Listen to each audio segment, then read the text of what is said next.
నెలకి మొన్న మీ వీధిలో ఎక్కువ క్యాస్ట్ వాళ్ళు తక్కువ క్యాస్ట్ వాళ్ళు గొడవలు పడ్డారని చెప్పావే, ఒకవేళ ఈ భూమి మీద క్యాస్ట్ ఫీలింగ్ అనేది లేకుండా ఉంటే మనుషులు అలా గొడవలు పడేవాళ్ళు కాదు కదా. మొన్న ఒక రోజు నేను గుడికి వెళ్ళానా, అక్కడ ఒక అవ్వ తాత ఆకలిగా ఉంది, తినడానికి ఏమన్నా పెట్టమ్మా అని అడిగారా.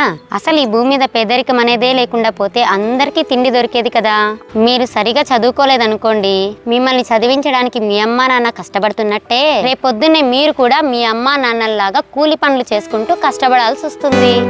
మీరు స్కూల్లో జాతి కులం మతం అనే తేడాలు లేకుండా ఎలా అయితే కలిసి ఉంటారో బయట కూడా అందరితో అలాగే కలిసి ఉండాలి. ఏం చేస్తున్నావు తాత? వాళ్ళు పాఠాలు చెప్తా ఉండే టీచరు నా స్టూడెంట్ ఆయన.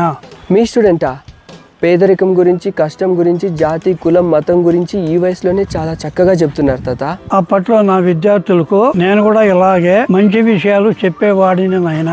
ఇప్పుడు నా విద్యార్థి చిన్న పిల్లలకు నాలాగే మంచి విషయాలు చెప్తుంటే నాకు చాలా గర్వంగా ఉంది నాయన.